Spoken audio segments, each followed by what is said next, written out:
Hello and welcome to part 1 of a 10-part tutorial video series with me, Tom Cosm. We're going to be focusing on vocal processing, fun effects we can do with vocals. We're not going to talk about mastering or how to clean them up or anything. We're going to talk about real crazy, glitched out things you can do with vocals that I think are pretty cool. The first one today, we're going to do a very simple kind of rhythmical gated effect. You'll hear it in a lot of trance music. You basically take a vocal sample, or you can use any sample if you like, and we're going to gate it rhythmically. We're going to do this a couple of different ways to give you an idea of how different approaches we can take to get this effect. So first thing we need to do is open up my ins and outputs. So I push Command and Option I there to bring up my routing options over here. You can see we've got audio in, the audio from my microphone. You can see we've got a level, so I'm just going to simply record this. Oh, just before I do, here's a very quick drum clip. Just see we've just got an impulse there. This is just as a reference point, so we so we can do it in time to something. So I'll just keep that playing, and you notice because I have this audio track armed, you'll notice these record buttons and these clip slots are now ready to go. So I just have to click one of these and it will record a vocal sample. So let's just do that very quickly. You notice I've got it to monitor off because I don't want it to double up. I'm just going to do a stupid sound here.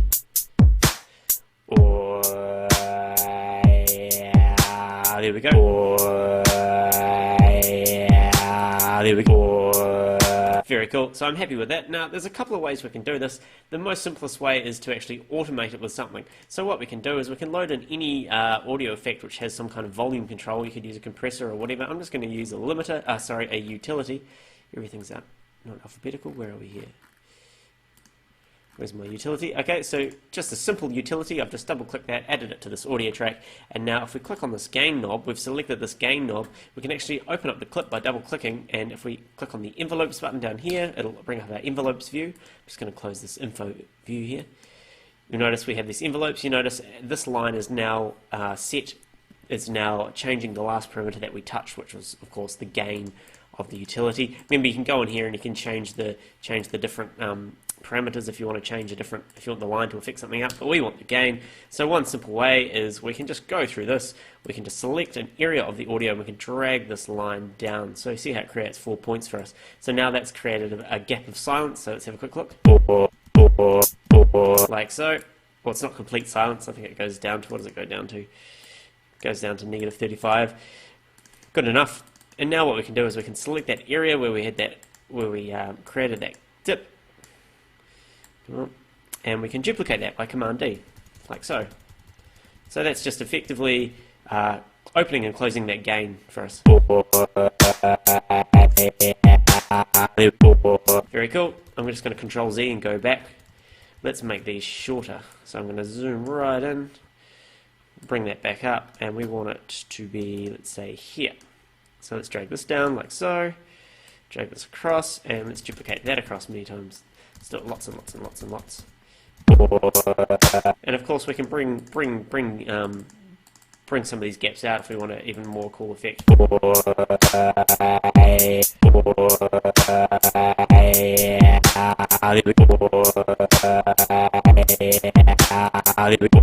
Very cool. I'm just going to duplicate that. I think that would be quite cool if we put that an octave up as well, so we have two of them playing. It could be quite fun. And let's transpose it. Remember, if we click on the transpose, this is now affecting the pitch. So let's bring that an octave down like that. So the pitch is going to pitch down. And just for fun, we changed this mode. We'll change it to something else. Let's change it to tones mode, because beats mode doesn't handle kind of pitching down very well.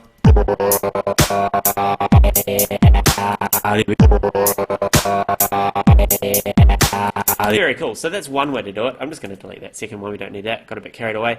So that's one way of doing it. Now, the other way I'm going to show you is I'm just going to remove this utility. We don't want it anymore.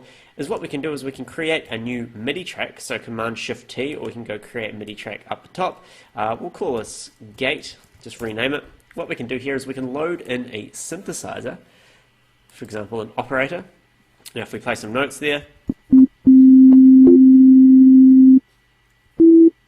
see how it's a very solid note. That's all we need. We're basically not going to use this as an audio output. We're going to use this as a set of instructions to send to the gate which we're going to add onto this audio track. So let's do that now. Let's load in a gate onto this audio track. So a gate, of course, will cut audio which is below a certain level or below the threshold. What we can do is we can insert a MIDI clip here.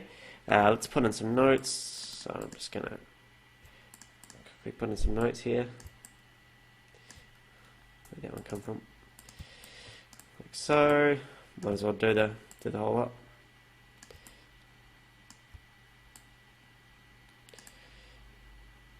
That. So now this will play out, but that's not what we want. We don't actually want the sound to go out, so we're going to send the audio to sends only. So that's now not going to play any audio, but now when we open up this audio track, we can turn on the sidechaining part of the gate. Now it's this little triangle here, so we can turn the sidechain on. It's basically saying I want an input from somewhere, so let's take the input from that gate like so, and let's have a listen. Just like that. So now we can actually go into this gate and we can create different patterns here with our clips. Excuse me. So let's just add in another clip here, bit of variation. Let's make it like this and do some short little notes. Copy those across.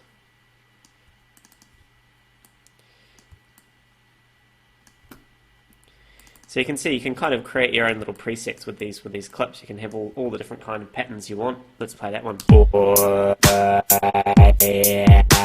Make these shorter.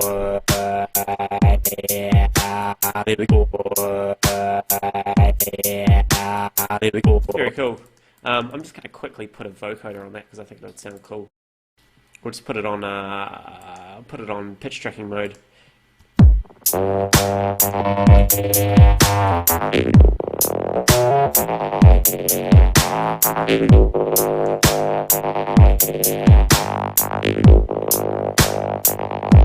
it before the gate. Very cool. Now one little tip I'll show you is a fun thing you can do is just get rid of those ins and outs. So if I create two clips like so, this clip I'm simply going to have a note, and this clip I'm not going to have a note, we can actually select both the clips, open up our launch settings over here, give them a follow action, set this really, really short, the lowest increment you possibly can, and just choose any. Now that's just going to randomly gate it for us.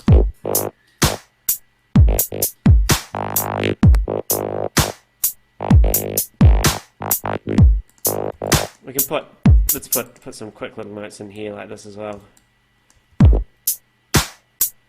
Make sure we set this to any as well.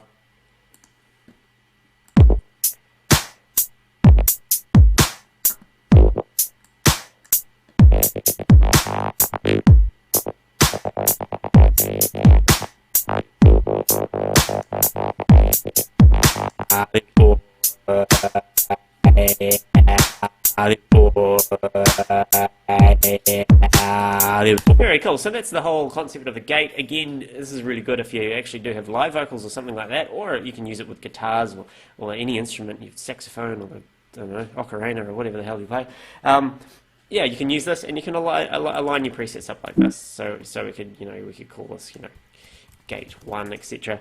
And yeah, great for playing live. Just watch your feedback and have lots of fun and tune into part 2. Cool. Thanks. TomCosm.com.